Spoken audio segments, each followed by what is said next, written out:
All right, it is such a pleasure to introduce this next talk. I've known Michael for quite a few years. I met him in his capacity as a patient advocate. Since I've met him, I've sort of informally worked with him in a bunch of ways. When I created the User Council, the NHS England Digital Services User Council, Michael was part of the original membership, and he was elected by that council of his peers to sit on the NHS Digital Commissioning Board. Over in the United States, Michael's technology is gaining a huge amount of traction, which he'll talk about, and he recently created a workshop with the White House, which is pretty legit, on this topic. So it is just such a pleasure and a treat to introduce Michael, the founder of 11 Health. His title is Beating Bureaucracy, the #1 Killer of Innovation. Michael. I'll give you that. You say more much.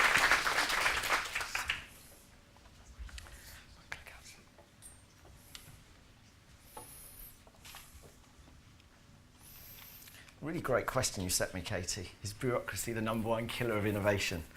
And healthcare's not great at answering questions fairly directly, so I'm going to try and be fairly direct. Yeah, goodbye. In all seriousness, it is a great question because there are so many answers to it. And in the UK, for example, we tend to think of the NHS as one institution. And one layer of bureaucracy, but in reality that's not the case. It's not one organisation effectively that you have to interact with. That was the last slide that I found on the complexities of the NHS. I suspect it's completely out of date already, although it was marked as 2016 when I Googled it. This was the King's Fund's own attempt at telling us what the landscape was like at NHS England, and probably sums it up as a bit of a cartoon because there are so many layers and complexities to it. And so when answering the question about, is bureaucracy the #1 killer, just understanding the bureaucracy would be a start before you even start to think about scaling innovation. So for me, though, my own health journey started as a 12-year-old. I was diagnosed, as some of you know, with Crohn's disease at the age of 12, but ultimately my relationship with healthcare was defined as a 16-year-old kid. As a 16-year-old, I was taken to see a gastroenterologist called Dr. Anthony Dawson. He went on to become Sir Anthony, the Queen's physician. So the Queen and I shared colonoscopies with the same guy, which she probably doesn't realise that she shares that with me. But anyway, and my parents told me when going into that room, just be on your best behaviour. You know, he's a bit scary, just behave, don't be rude. And I walked in, and Sir Anthony then made me feel even worse because he sent my parents out the room, and it was just me and him. But what he said to me then fundamentally shapes how my involvement in healthcare has remained. He said to me, I'm not going to treat you unless we do this together as a team. This is about a relationship. You're going to take as much care for your health as I am, and together we're going to do this as one. And fundamentally, for me, you see, we can talk about innovation, we can talk about bureaucracy. Healthcare actually boils down, for me, to a relationship. And those relationships are very complex. They're with different people, but they are just about people working together. And I believe innovation and technology is just an enabler to that relationship. It's just an ability to do it a little bit better. Up until last month, I had the privilege of being the patient in residence at Stanford School of Medicine for their Medicine X program, which is their big digital health program. And we developed this model of care called Everyone Included.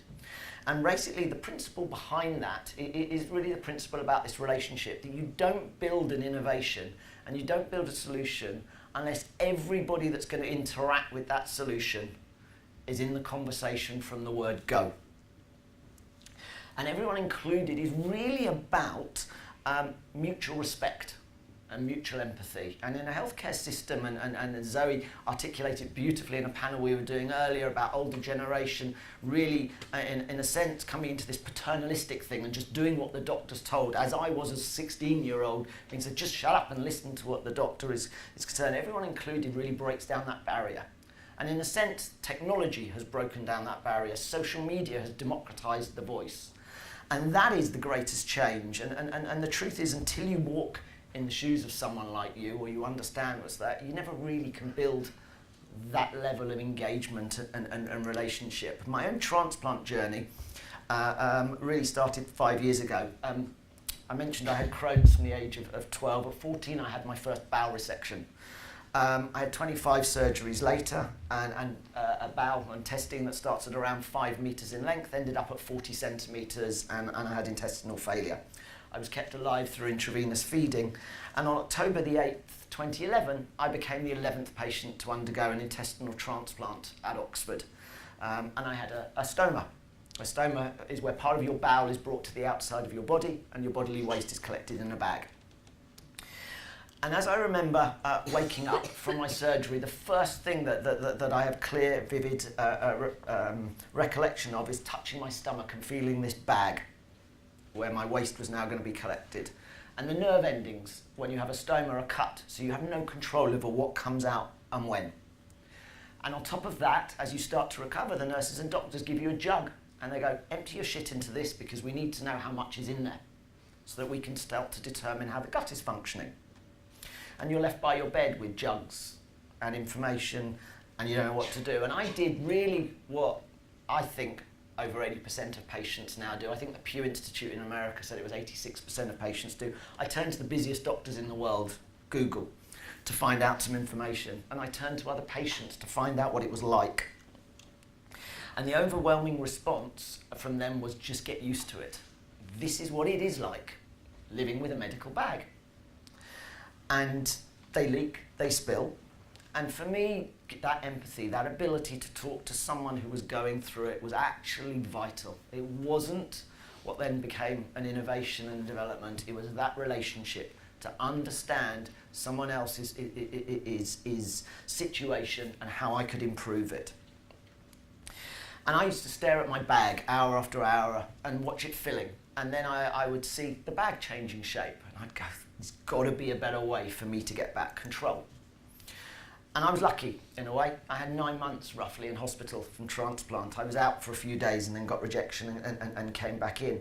And I Googled an awful lot. And I went to eBay and I found a flexible sensor strip. And as you see, it's the dangly thing on prototype 1. It was a sensor strip that came from a Nintendo Wii hand glove. And it was very simple. When you put your hand in the glove and you bent the fingers, it would send a signal somewhere. And as I'd spent so much time looking at my bag, if the bag changed shape, and I could have a sensor that would change shape as the bag changed shape, maybe I could send a signal somewhere else. And that was the start, and we bought some BlackBerry batteries and sellotape this hacked prototype to my bag, and I'd be walking around at home and then at the hospital going, look at me, aren't I clever, this bag now beeps. And my surgeon was like, really chuffed for you, Michael. Really well done. I still measure your shit into this jug. It's no relevance to me whatsoever. And then I'm going, well, what would be relevant to you? What's really important to you? All I was doing was emptying into this jug and filling in a spreadsheet and sending it in. And then when I was in hospital, I'd be timing. It would take my nurse 8 minutes on average to come to my room, empty my bag, measure it, put it in, throw it away in the sluice, often write down the measurement on the back of a glove and then forget to put it on the fluid balance chart because they're so busy. And therefore, doctors would come in and go, what's his output today? And not really sure. So he said, you know, I really need to know the monitoring. And so we created an algorithm that measured the change of resistance and converted it to volume. And suddenly we had real-time output measurement without emptying into a jug. And that's when 3 years ago, 11 Health became a reality. And why 11? Just because I was that 11th patient. And so there was no desire to build a company or build a product that could scale. To be blunt, it was a solution to a problem that I was facing, and it was a solution to a problem that I subsequently found 5 million other patients around the world were facing. And I wanted a better quality of life. And I got some money from a really generous and probably a really foolish guy, although he seems to think he'll get his money back at some point. He gave me some money and he said, okay, what are your next barriers to entry? How do you scale an innovation? And good old Michael just Googled it and thought, we can figure this out. And it was regulatory, and it was compliance, and it was how do you get CE marked, and how are you going to get reimbursed? Who's going to pay for it? And all these things. And I found this flashy diagram about what I had to do. And but two things were great. I looked at regulatory approval and I phoned the FDA in America. And I, at the same time, phoned the MHRA in the UK. Said, I need to get regulatory approval. I don't know how to do it. Can you give me some advice? And the MHRA were great. They sent me to a website to download about 20 odd PDFs and read through it. And the FDA said to me, who are your lawyers and who are your consultants? And I said, I'll be honest with you, I can't afford them. So I need you to help me. And they went, okay, I'll help you. And we went over to the States, and 9 months later we got FDA regulatory approval for a device because they were just willing to help and talk. And I wish I'd tried to find out who wrote it. It's been used in a number of slides, but I think the biggest thing that I was able to do was just ask the stupid questions. Because I think sometimes we forget to ask those stupid questions. We get caught up, in healthcare in particular, with phrases and names and acronyms and all sorts of things. And we don't always ask the stupid question. And as a patient, in a sense, I was just prepared to ask that dumb question. All I wanted to do was hack together a solution. 5 million patients, 130,000 patients in the UK having a stoma, 20,000 new surgeries a year. How do you cope? What do you do? How do you find out how to solve those problems? How do you even get your supplies? And what was really interesting is as I asked those questions, and I would go to the stoma bag companies and go, how can you help me? And they'd go, it's not a problem. We're going to send you a sheet so you can cover your bed with this plastic sheet so that when it leaks, you've got something to clear it, it's easy to wipe down. Really? And then, and don't worry, we're going to send you another rucksack so you can carry around another pair of clothing so that when they leak, you don't have to worry about it. But we'll also throw in some extra baby wipes. I'm like, really good, really good. And just was like, why is nobody asking about, I just want to get back to an ordinary life. I got 3 amazing kids. I've got one in the audience, so I can embarrass him in a minute. He's over there. 3 amazing kids. That was my motivation to get back to life. I just wanted to ask the questions to solve a problem. And after we got regulatory approval, I went around the country and I spoke to patients all around the UK going, okay, would you pay for this device? Would you use it? Yes, we would use it. No, we wouldn't pay for it. Well, this is the NHS. And I'll be honest with you, it didn't dawn on me that somebody wouldn't pay for a piece of technology. It really didn't. How naive and stupid was I, and actually really ignorant of me to think that way. I just assumed that people would pay for something that was going to improve their life. But you've got to remember, the NHS isn't set up like that. So everybody said to me, you need to get it on prescription. Okay. So I went to the website and looked up the drug tariff, and they've got a 32 document PowerPoint, this is some of it, to complete form. And at the end of that, you can get a 2-page Word document to complete. And I completed the 2-page Word document and I sent it off to them. And as we discussed in the session earlier, for those of you that were downstairs, you don't always get the response in the same timeline you expect when you go into the world of healthcare. I sent my email off, I chased it a few days later, and then I got a lovely automated response saying, we'll get back to you in the next 120 days. Okay. And what they came back to me is, where's your health economic argument? Show me how much money you're going to save the system. And I said, but nobody told me I needed a health economic argument. I don't know what that is. Can you explain it? Go Google it. So we wrote a health economic argument, and we did testing, and we showed a 33% cost saving using our product versus current treatment. And I submitted it, and then 90 days later, I get an automated response coming back going, can I have your rationale document to define the patient population and who's going to use it? So we wrote it. True. Even though it was in the document, we wrote another rationale. We paid clinicians to come and help us write the document, and we sent it out there. Really, what I actually want to say is, why the fuck didn't you tell me the rules of the game from the word go? I just realised that's being recorded. Sorry, you can edit that word out. Sorry, that really wasn't good. I had my son sitting in the audience. But at the same time as doing this in the UK, we were doing it in America.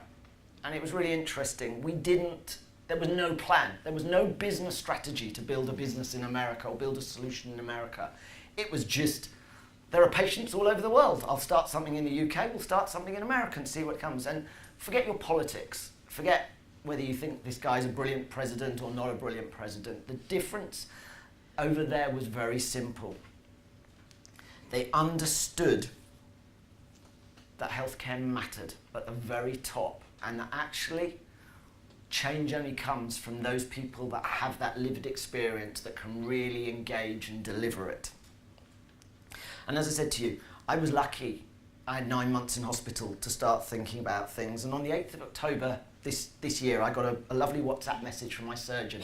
Sadly, he left Oxford and he's now Chief of Transplant at Chennai Hospital, in Chennai in India, the Apollo Hospital Group, and he said today was my 50th birthday, because he always reminded me he was in the middle of his 45th birthday party when he got the call to say he was going to operate in a few hours. And I'm probably still convinced he was drunk at the time, but it's fine. He said, I never thought you'd get to 5 years. I said, it's amazing. You got to 5 years, you're the second one that got to 5 years. And the thing is, he said to me this, he said, you know what, yesterday's gone and you can't get it back. You have to live every day to the best of your ability. You can't ever look back. It's happened. Move forward. Change can only happen if you really want it to change. Don't give up. And when we went to the States and we started looking about getting FDA approval, and we got that, and then we looked at the payment model, and it was like, everybody has insurance, so can the device be insured? They talk to you. And I went and sat, we flew over there, had a 3-hour meeting with Medicare, and together found a code that this device could be reimbursed through. So 9 months of FDA work, a few months of engagement with the Medicare, and you had an ability to take the product to market. 3 years, I'm still waiting to know whether I have a product that I can scale in the NHS. That's the reality of it. I've alluded to this many times before. A few years ago, a brilliant lady, a really inspiring lady called Damon Lewis, was a diabetes patient, and she hacked together an artificial pancreas to help solve her diabetes problem, and she started a movement called We Are Not Waiting. And the CTO office in the States then started the Maker movement, and now it's grown from there. And this is really about President Obama's precision medicine program, that actually sometimes the best solutions in healthcare come from outside the system itself. It comes from people who have that absolute burning desire to solve a problem that they're facing, that they can stay. And the truth is, there are people in this room and there are people all around the world, caregivers, clinicians, nurses, patients, who are solving problems every single day of their life. And some of those aren't scalable. They don't need to be. Some of them are just practical realities. I spoke a few months ago to a beautiful young girl who's on crutches for life, and all she does, as she learnt, is by putting a sticky plaster on the bottom of her crutches, they wouldn't slide on the wooden flooring. She wouldn't lose her balance. It was a problem. It was an amazing problem to a solution she was facing, and it changed her life. We don't have to wait all the time for bureaucracy to catch up with us. We can make changes. I reflected before this talk on my last 2 or 3 years with the NHS and who had I engaged with. And I wrote it down. And I just wanted to read it to you. So I started with my local trust. I've spoken to 4 other trusts around the UK. I've spoken to 4 clinical commissioning groups, the NHS drug tariff people, 3 different academic health science networks, MedCity, TechCity, NHS England Digital Services team, digitalhealth.london, the Office of Simon Stevens, our esteemed leader of the NHS, the NHS Innovation Accelerator Programme, my local MP, 2 different healthcare consultancy groups, Innovation for Invention over funding, Devices for Dignity, Small Business Research Innovation, the Patients Association, the Colostomy Association, the Ileostomy Association, and actually I still don't have a product that I can scale in the NHS. That's the reality.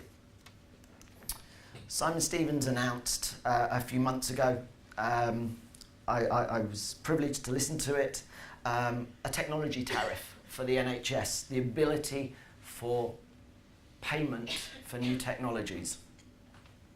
Brilliant idea. At the end of the day, if you want to scale innovation in healthcare, whether we like it or not, whether we really want to talk about it or not, Money matters. Money matters. The only difference between here and the NHS and America, because don't get me wrong, money really matters in America, is there are two metrics that they get paid in America. Number one is, yes, is this going to save me money? But number two, is the patient happy? Does the patient want to use this product, and is it improving the quality of their life? Because if it is, those patient satisfaction scores go up, and the hospitals get money for it, and the doctors get money for it. So they're incentivized to try new things. And when I sat at the Mayo Clinic a few months ago in Rochester, I sat around with a group of stoma nurses, and in truth, they tore my device apart. They were like, waste of time. Don't need it. I know exactly what I'm doing. And the surgeon said to them, you shouldn't be working at the Mayo Clinic if you're not prepared to give something a try. Shouldn't even be at this hospital. Could you imagine that happening here?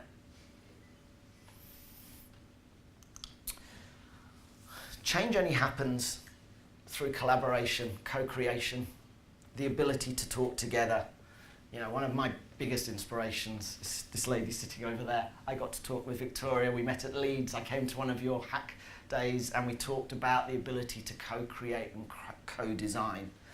And this model of care that I mentioned to earlier at Stanford, everyone included, really is about looking at the world and solving problems together, but ultimately it's then about finding those problems and disruptively co-creating solutions together. It's about partnership. And when we built the device that we were doing, and we got very excited, and we thought, okay, we've now got data coming off a bag. We've been able to turn a bag from a collection vessel into a data.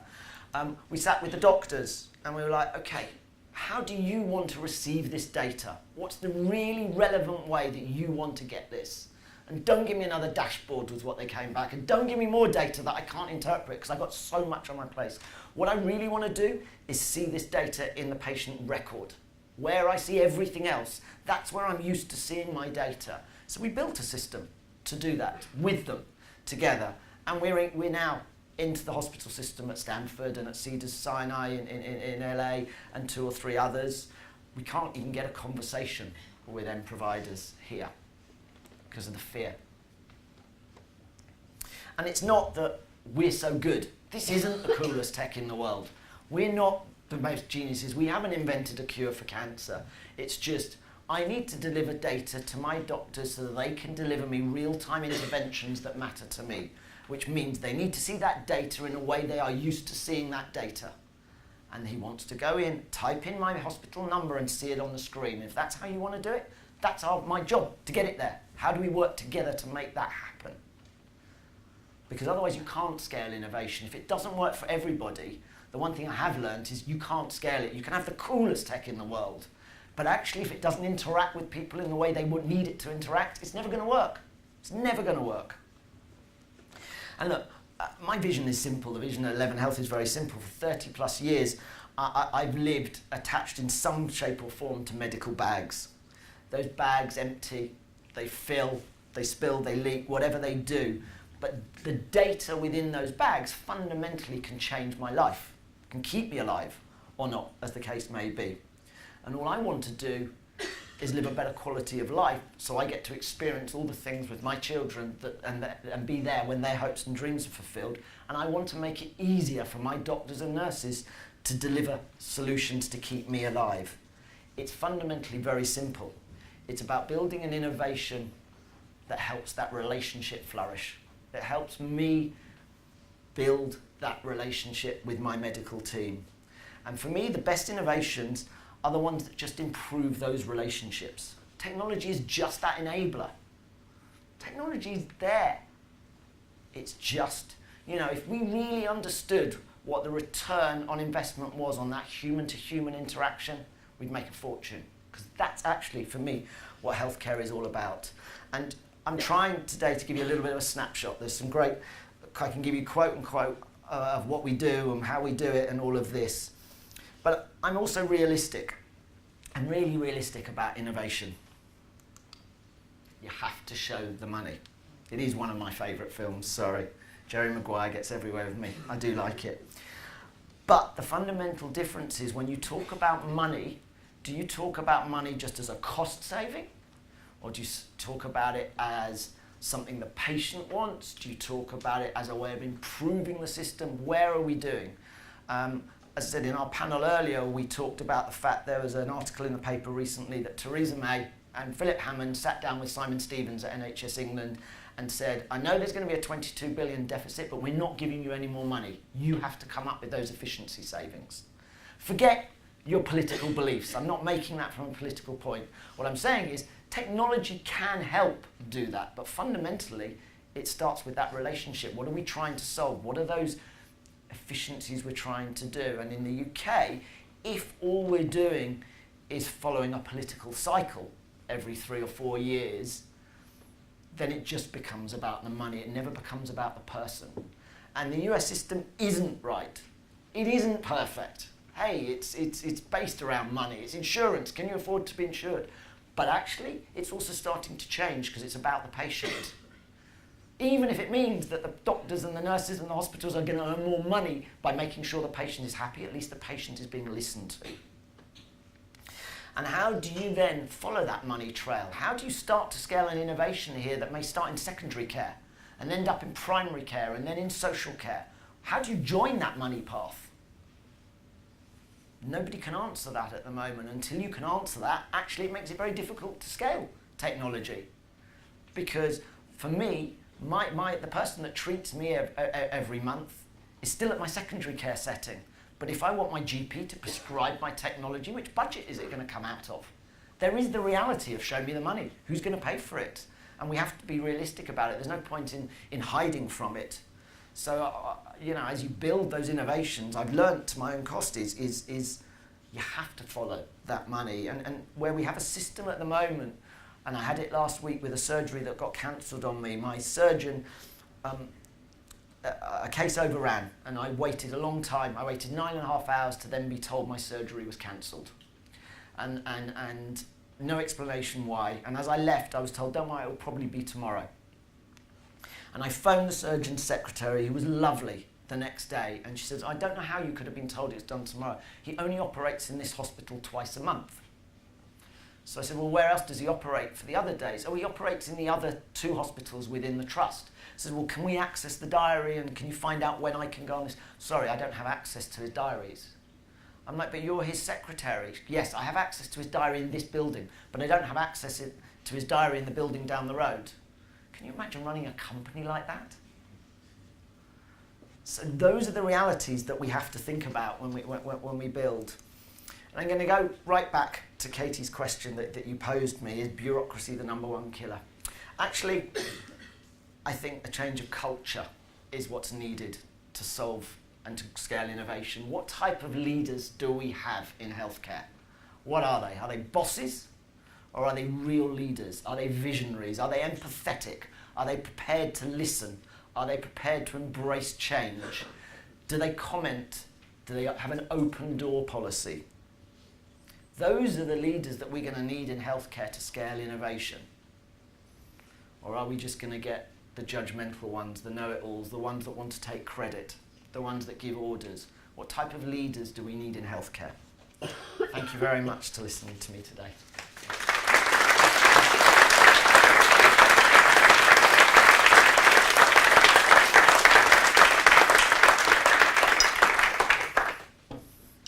Thank you so much, Michael. That was really incredible and really eye-opening. I absolutely loved that. I was really looking forward to it. I'm going to turn it over to the audience. We have some time for questions, so I'll look for hands. You might be asleep. That's good. All right, I'm going to start with my question then, which is secretly what I wanted. Thank you, everybody. Michael, I wonder, you spoke a bit about the difference between the US and the NHS model. I wonder if you could just elaborate on that briefly and talk about some of the core differences that you're seeing, what the US could teach the NHS and what the NHS could teach the US. So the first thing to say is there's no difference in talent and ability and desire from people. I think fundamentally the difference between the two is the desire to try, the desire to test, We talked about it in user-centered design and agile design, the ability to put a product out there, put it out, deploy it, even if it goes wrong, bring it back, redo it again. That is there within the major centres in the US. They are not scared. Yes, there is an entry criteria, whether that be a regulatory approval or something, but you understand the rules of the game with regulatory. It's a clear path. Start here, go up there, and when you get to there, you get your approval or not, depends if you've complied, and then they will engage straight away. There is yes, we'll deploy it. If we get it wrong, we'll learn again. We had a great instance at Cleveland Clinic. We deployed these iPads to connect with our device, and the nurse phoned me up the next day and goes, your device is really shit. It unpairs to every single device. I said, well, can you explain what happened? Yeah, I took the iPad home, and when I came back in the morning, they don't connected. I said, but the iPad, the devices connect via Bluetooth to the iPad, and you've taken the iPad off the ward and you've taken them home.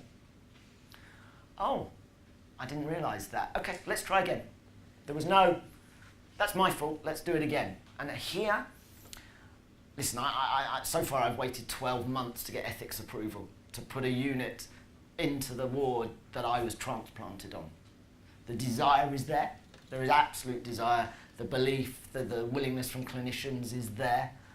The process doesn't allow for it. And those to me are the fundamentals, that cultural, do I really want to do it versus actually do I just want to look after my job, and it's easier to say no. Those are what I've experienced as the fundamental differences.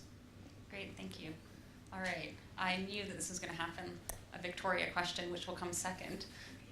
I was nice to you. You were my hero. Be nice to me. Thank you. That was amazing. This might be a dumb question, but as you had a slide about that, that's fine. You talked a bit about how if you create a solution that doesn't involve all the stakeholders, it won't work. But sometimes with new technology, like consumer-led technology, and the other talk you're taking parallels from Uber or from Tesla, that's kind of consumer-led. How have you dealt with clinicians or practitioners who are kind of resisting technology because they don't like this idea of it, because it takes away from rapport, maybe there's telehealth, but yeah, do you have any advice on how you convince them?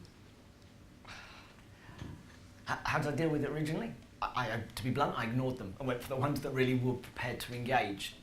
Actually, I think there are more and more people willing to engage and willing to have that conversation. I think actually that around the UK there are pockets of brilliance going on. We just don't bring it together and we don't scale it.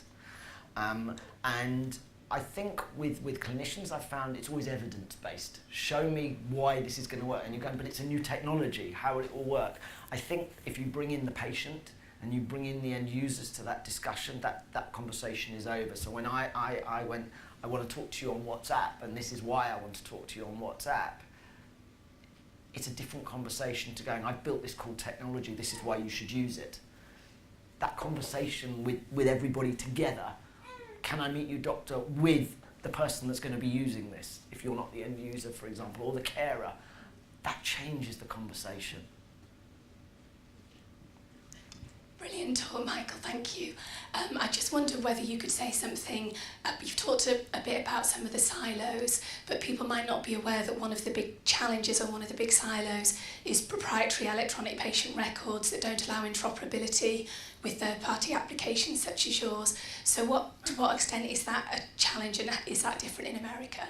So, I mean, some of the providers are the same. We have Epic there and Epic here and Cerner and some of the providers. Yeah, here there is a real difficulty. You can't view a record often from one trust to another, or your GP, you can't view your GP's record and then see the same record in the hospital system. In the States, what they've done is create more effectively open access, open more front doors, open APIs, so that you can pull data down. One of the ways that some hospitals are using it is they're using Apple's Health Kit. So we integrate our data with Apple's Health Kit. By patients using Apple's Health Kit, it's deemed as they're consenting to view the data, and then the data flows out of Health Kit into the hospital record.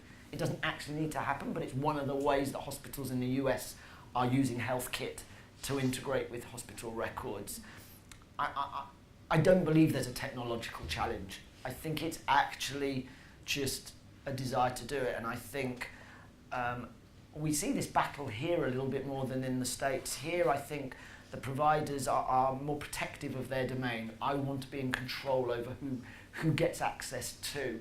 And you know, I see the NHS trying really hard to try and open those doors. And I think in America there's just a bit more of a feeling of open source, open access.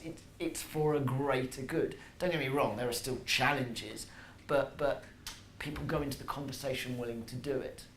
And yeah, things like HealthKit, I think Google and their DeepMind project, and they're looking to create new patient record system there that crosses those boundaries between systems that don't work. They're going to be at the forefront of it all, and it's going to be companies like me that have to interact with them. Great. We have one final question before we wrap up for lunch. I just wanted to ask, that question sparked a little bit of interest around the ethics of all of this, because you mentioned it very, very briefly. But I don't mean the ethics processes of having to start something, but the ethics of having these open access data and of having third-party private corporations have access to patient data and personal data and just all of that, really, what your thoughts were on that. So I respect the fact that this data privacy effectively is a really hot topic. What I would say to you is this, is if you are a patient and you are going to benefit from treatment, or you're going to benefit from access to a new way of interacting, or a new method or a new something, you're going to share your data every day of the week. If it gives you, ultimately, you see the benefit of doing so. I think at the moment we're not seeing the benefits of doing so. It's not articulated very well. We see, oh, they're going to get access to my data, so what are they going to do? Sell it to me for something else, or use it to sell it somewhere else? What are the true benefits of sharing the data? And I think that conversation hasn't been articulated very well, because I think if you are a patient, particularly, you know, we're a growing population of patients with long-term conditions living for longer, the ability to share that data in a way that ultimately might benefit you, to me is a conversation we haven't been having. It's always about, oh, somebody's going to sell my data, or I'm going to do it. Let's have a better conversation about why we're doing this. And I just don't think we've had that yet. I think we get crowded out by a vocal minority. Great. Well, It's a personal opinion. oh, sorry, Michael. Thank you so much for your excellent questions. It's time for lunch, so we'll break now. Thank you again for such a wonderful presentation. For anyone who wants to continue the healthcare discussion, we'll probably be chatting at lunch. And also Dr. Victoria Betton and also Dr. James Woolard are speaking this afternoon on similar style topics, so the conversation continues. Thanks a lot. Enjoy your lunch.